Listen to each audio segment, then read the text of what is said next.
A'udzubillahi minasyaitonirrajim. Bismillahirrahmanirrahim. Robbi a'udzubika min hamazati sayatin wa a'udzubika robbi ayahdurun.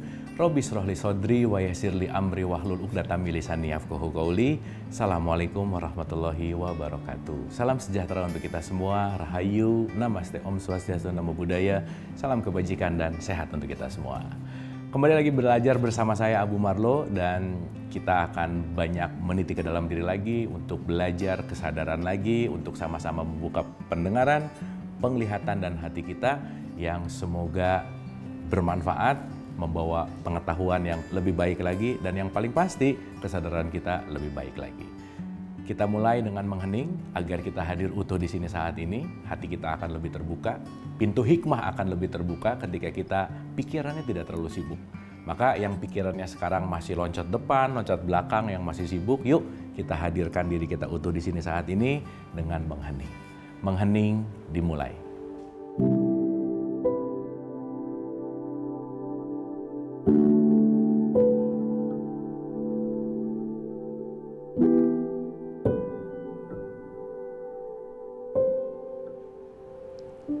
Selesai. Terima kasih. Semoga kita sudah hadir utuh di sini saat ini, mempersiapkan diri kita untuk belajar lagi.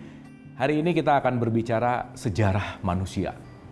Kenapa kita terjadi gitu? Kenapa? Kalau ditanya makhluk Tuhan, makhluk Allah yang paling mulia dan sempurna, semua jawabnya manusia.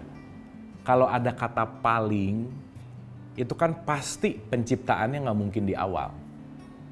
Hasil research itu kan dinamis, dan yang paling itu pasti melalui tahapan yang sangat panjang gitu. Salah satu kenapa manusia disebut mulia dan sempurna bukan berarti merendahkan yang lain, bukan. Karena punya peran yang berbeda dari makhluk lain. Perbedaannya karena kenapa? Kita sebagai manusia diberikan akal. Tapi ingat, diberikan belum tentu digunakan. Maka akan sangat rugi gitu kalau kita sebagai manusia jarang menggunakan akal. Nah, saya mengambil ayat suci di dalam Al-Quran, dikatakan bahwa orang yang berakal itu adalah orang yang mengingat Allah dalam keadaan berdiri, duduk maupun berbaring. Jadi dalam kondisi apapun ingat kepada Allah. Dalam tanda petik ingat di sini bukan berarti sering mengucapkan, bukan berarti banyak mengucapkan gitu, bukan di ucapannya, tetapi dalam visi misi penciptaannya. Karena kenapa ayat itu melanjutkan? Siapa sih orang yang berakal ini? Orang yang memikirkan tentang penciptaan langit dan bumi. Ayo, kapan terakhir kali kita merenungkan bahwa kenapa saya ada ya? Kenapa kok pasangan saya dia? Kenapa kok anak saya dia? Kenapa kok orang tua saya? Kenapa saya lahir? Kenapa rambut? Kenapa ini? Semuanya ini perlu direnungkan. Bahkan Quran mengajak bahwa ingat loh ya, kamu tuh dulu nggak ada. Sekarang kok ada. Jadi kita tuh gimana sih prosesnya? Karena kalau kita nggak ngerti proses terjadinya diri kita, hasilnya datang ke sini seperti ini, itu kita akan take it for granted lah bahasanya. Kita jangan-jangan susah bersyukur karena nggak tahu penciptaan kita tuh luar biasa gitu. Nah, so hari ini kita akan lebih belajar untuk bersyukur atas semua yang diberikan. Dan bersyukur ini dilandasi dengan pengetahuan tentu saja. Di mana pengetahuan itu akan membawa kepada kesadaran gitu.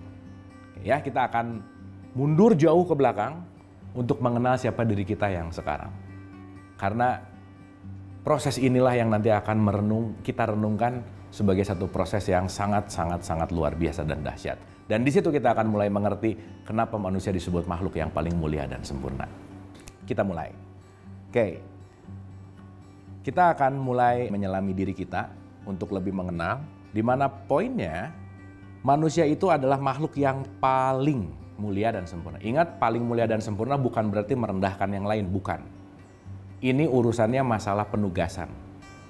Oke ya, jadi jangan merasa lebih baik dari apa-apa, jangan. Karena bukan itu poinnya. Tetapi kita diberikan peran yang berbeda. Maka nanti kita akan mengerti kenapa Tuhan atau Allah menunjuk manusia sebagai khalifah.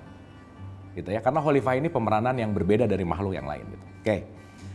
Karena nanti kita mengerti juga manusia itu dianugerahi yang namanya adalah akal. Dan parameter indikator orang yang menggunakan akal adalah tahu asal-usul dirinya.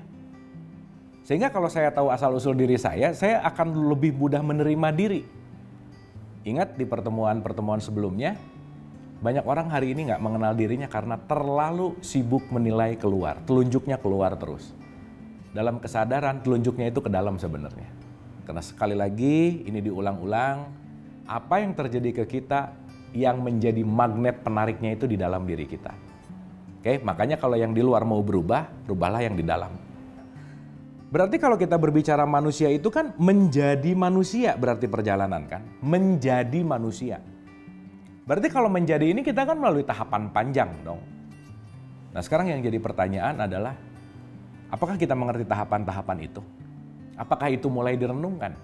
Karena kalau Quran berbicara artinya kadang-kadang atau mungkin jarang orang merenungkan penciptaan ini gitu. Menyadari hal ini gitu. Padahal saya rasa ini nanti akan menjadi satu hal yang penting sekali.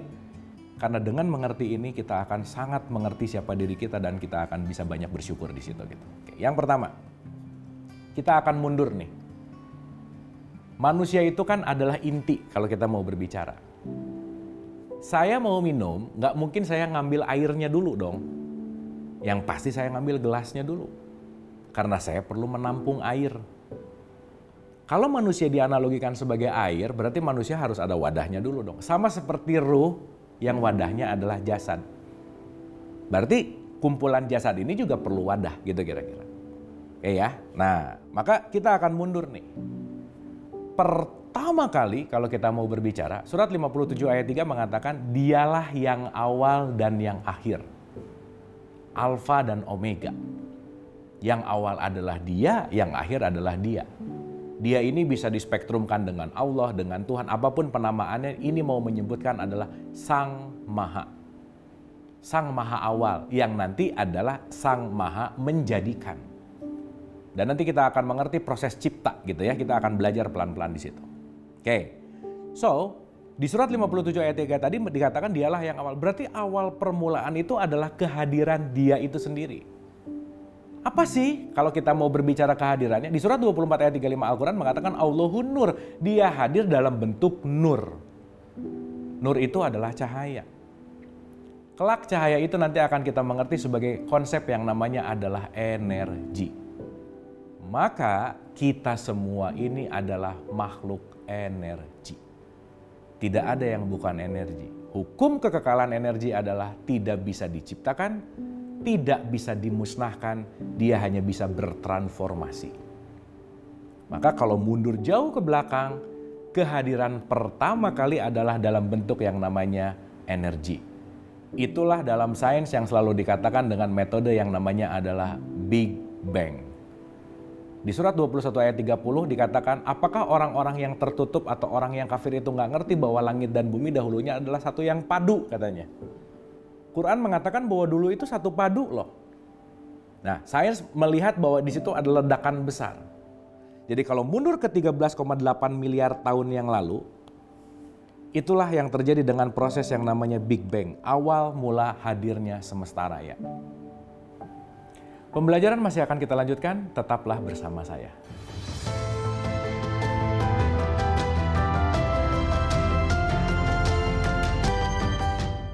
Masih bersama saya Abu Marlo, mari lanjutkan pembelajaran. Oke, setelah proses Big Bang itu terjadi, kan pada akhirnya kan mau bikin manusia. Gitu ya, 387172 dikatakan ketika Allah berfirman kepada malaikat, wahai para malaikat, aku akan membuat khalifah. Aku akan membuat manusia dari tanah. Maka semuanya adalah proses untuk pembuatan kita sebenarnya. Dimulai dari Big Bang. 4,6 miliar tahun yang lalu terjadilah planet bumi. Bayang ya, bikin bumi itu nggak sebentar. Bumi itu hasil karya yang sangat-sangat presisi, luar biasa pembuatannya gitu kira-kira. Dimana lagi-lagi nih, si bumi ini yang akan menjadi wadah bagi para manusia. Jadi dibikin dulu nih wadahnya. Di mana di bumi itu ada tanah, tanah yang ketemu berikutnya adalah air, di mana air itu adalah sumber penghidupan. Air ketemu tanah jadi flora, flora nanti bermutasi jadi fauna. Di sini ada flora, flow, di situ ada fauna. Barulah setelah tahapan ini perlu kita ketahui, kehadiran manusia itu sekitar 200 juta tahun yang lalu. Jadi kalau kita bandingkan, kita ini makhluk paling bungsunya semesta. Manusia itu anak kecilnya semesta dalam tanda petik yang hadir baru 200 juta tahun. Jadi kalau ini saya mau buat 24 jam, manusia itu baru hadir 3 detik di semesta raya. Kebayang nggak? Tapi menariknya, si manusia baru hadir 3 detik, sekarang hutan-hutan di bumi ini udah banyak yang rusak sama perilaku si manusia ini tadi. Karena kenapa? Kita ini makhluk yang paling bungsu, makhluk yang paling terakhir, pengetahuannya belum tahu apa-apa, nggak ngerti apa-apa. Kita ini makhluk baru di sini. Kita ini pendatang baru di sini. Tapi egonya gede banget. Merusaknya tinggi banget dalam tanda petik. Maka ketika kita tidak mengerti dan memahami ini, kita akan lupa bahwa kita ini adalah bagian dari fase penciptaan yang teramat sangat-sangat luar biasa gitu. Nah, sekarang kita renungkan. Kalau mau diambil struktur, tahapan 1 tuh datangnya Nur tadi. Terjadinya Big Bang, ledakan. Yang kedua, infrastruktur dibuat. Yang ketiga, kehadiran sumber kehidupan air. Keempat adalah flora. Kelima adalah fauna. Dan keenam ini adalah yang namanya adalah manusia. Maka di surat 57 ayat 4, kenapa ada kata-kata aku ciptakan langit dan bumi dalam 6 masa? Sitati ayan. Di situ ada 6 masa penciptaan di mana jadinya manusia ini luar biasa banget. Kita renungkan. Bikin matahari, cost-nya berapa sih? Bikin bumi, berapa sih harganya? Berarti kalau kita berbicara masalah pembuatan itu, kalau kita konversi dalam konteks yang namanya RAB misalkan, rencana anggaran pembiayaan gitu misalkan, itu kan mahal banget gitu. Sementara dengan sangat mudahnya kita menyepelekan waktu gitu. Menganggap waktu ini nggak ada harganya dalam tanda petik. Padahal menciptakan waktu itu perlu sangat luar biasa effort kalau kita mau berbicara tentang itu gitu. Sehingga kenapa sih selalu dikatakan bahwa sedikit dari kamu yang bersyukur? Jangan-jangan nggak ngerti cerita ini gitu. Kita ini sekali lagi, kita ini proses evolusi yang panjang bahwa fauna, flora, air, tanah, semua hadir di dalam diri kita. Maka kita disebut makhluk yang paling mulia dan sempurna karena kenapa? Semua elemen semesta ada di dalam diri kita. Maka kalau mau disebut segitiga kosmos, manusia ini digambarkan sebagai mikrokosmosnya Tuhan. Semesta raya ini adalah makrokosmosnya, Tuhan itu sendiri adalah metakosmosnya. Maka kalau begitu, kita mulai menyadari kita datang dari sumber yang sama. Kita hadir ke sini dalam proses evolusi yang panjang. Penting untuk kita buka pikiran kita bahwa kita ini orang baru di semesta nih, baru 200 juta tahun, baru 3 detik. Pengetahuan kita tuh belum ada apa-apanya. Meskipun dengan teknologi yang super luar biasa sekarang gitu ya. Karena kalau kita melihat dari proses penciptaan, ini makhluk-makhluk yang sebelum kita itu jauh lebih berpengalaman dalam konteks hidup di semesta raya ini gitu kira-kira. Nah, apa sih pelajaran yang bisa kita ambil di sini? Kalau kita menyadari kita ini akan dijadikan khalifah. Khalifah itu artinya adalah pengganti. Atau bahasa kerennya sekarang adalah ambasador lah. Manusia diberikan mandat untuk merawat semesta raya. Semesta ini semua adalah satu dasar dari konteks yang sumber yang sama. Ini semua adalah untuk kita rawat gitu. Maka mohon maaf sekali.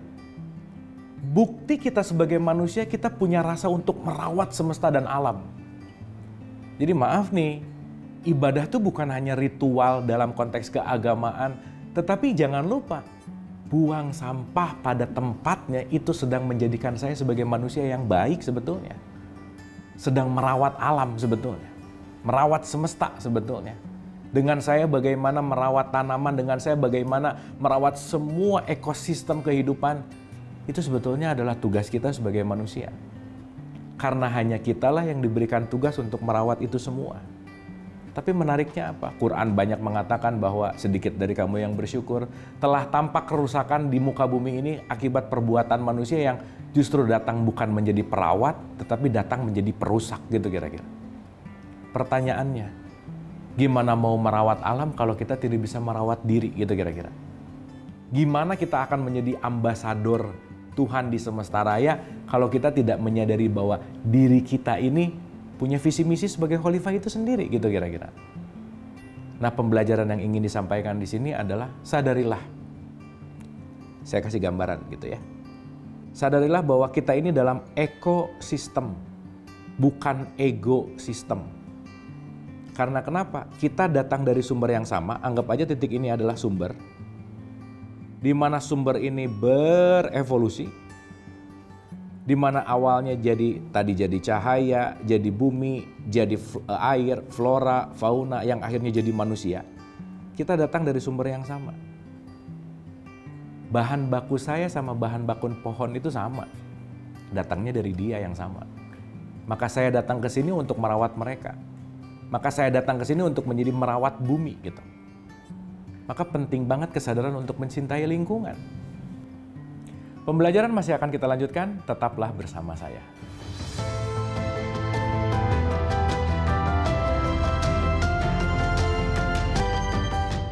Masih bersama saya Abu Marlo, mari kita lanjutkan pembelajaran.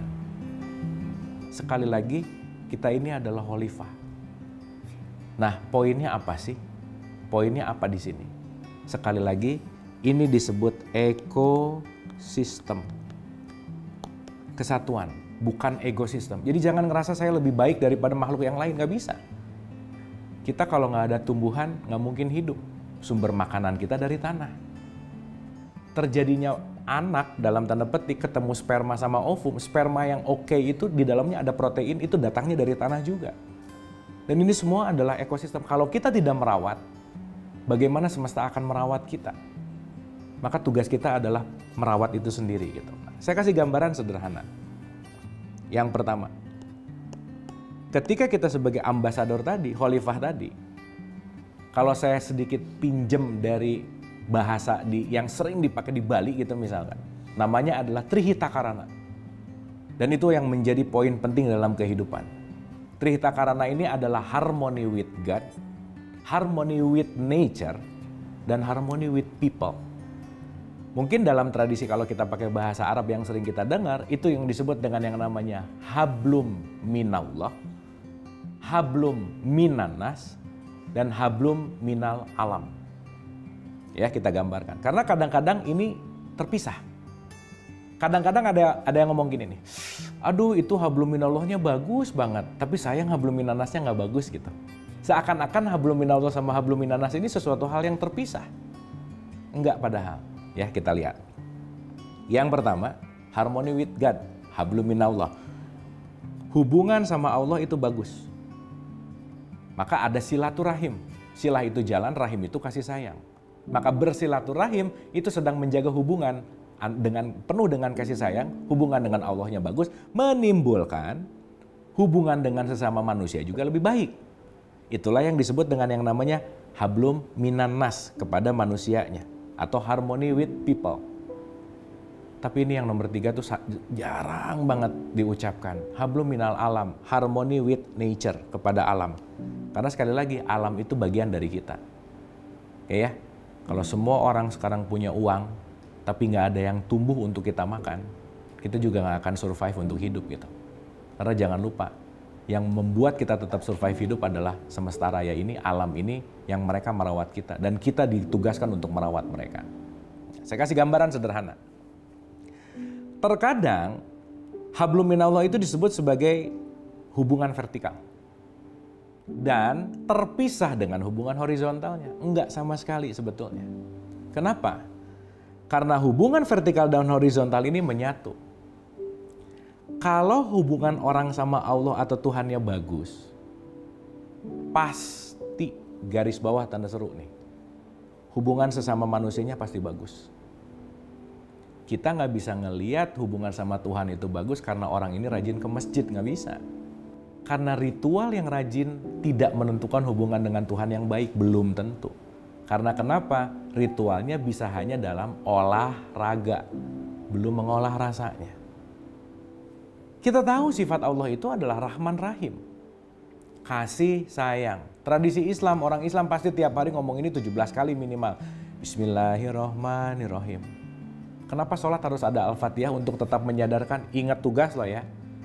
Tugas kamu tuh merawat. Merawat dengan apa? Kasih sayang. Maka kalau sifat kasih sayang itu sudah hadir di dalam diri kita, tidak mungkin seseorang itu akan berhubungan buruk dengan orang lain. Dan dia akan care kepada semesta raya itu sendiri gitu. Rajin sholat 5 waktu itu belum prestasi di hadapan Tuhan. Karena prestasinya adalah justru membangun hubungan yang baik. Maka kenapa di Al-Maun ada kata-kata fawailul lil musholin, celakalah orang yang sholat. Kenapa di akhir sholat itu harus ada salam kanan dan salam kiri? Berarti harus make a good relationship sama kanan kamu, sama kiri kamu. Kanan bisa berupa manusia nasnya, kanan kiri bisa berupa semesta, itu nature-nya. Maka konteksnya, khalifah di mana keberadaan dia, pasti lingkungannya, lingkungan yang asri, baik, kondusif, dan lingkungan itu adalah lingkungan yang dalam tanda petik juga sehat gitu. So, poin pentingnya adalah ketika seseorang memiliki hubungan baik dengan Tuhan, sifat Tuhan akan hadir di dalam diri kita. Sifat Tuhan yang tertinggi adalah Sang Maha Kasih, Sang Maha Sayang. Maka perilakunya pasti penuh dengan kasih sayang. Oleh karena itu, yuk kita mulai syukuri nih. Kita ini jangan kemana-mana bawa aset yang mahal banget. Pendengaran, penglihatan, hati akal pikiran, dimana yang mohon maaf banget kita berasa bahwa ini mahal banget kalau udah mulai sakit gitu. Udah mulai susah mendengar, susah melihat, badannya nggak sehat.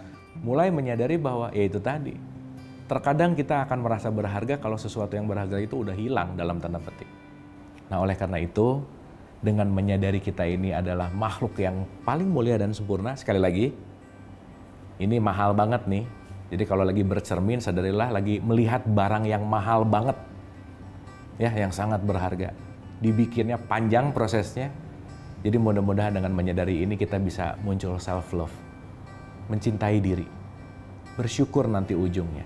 Karena kenapa? Begitu saya menerima diri, sadar peran, ingat ya, kita punya peran masing-masing, nggak ada yang sama. Saya selalu ulang-ulang juga, jangan sering curi casting orang lain, capek. Kenapa? Kita tidak didesain untuk jadi orang lain, enggak. Tapi jadilah diri kita. Man arafa nafsah, faqad arafa rabbah. Kenal diri, kenal Tuhan. Oleh karena itu, mudah-mudahan dengan mulai mengenal kita terciptanya sangat luar biasa ini, kita mulai bersyukur terhadap tubuh ini, mulai bersyukur terhadap semua yang diberikan untuk penugasan-penugasan yang mulia, yaitu menjadi ambasadornya Tuhan di muka bumi, menjadi perawatnya semesta, dan yang paling penting adalah harmony with God, harmony with people, harmony with nature. Hablum minallah, hablum minannas, hablum minal alam. Mari penuhi dengan kasih sayang untuk menjadi rahmat bagi semuanya. Terima kasih, semoga bermanfaat. Mohon maaf lahir dan batin. Wabillahi taufiq wal hidayah. Assalamualaikum warahmatullahi wabarakatuh.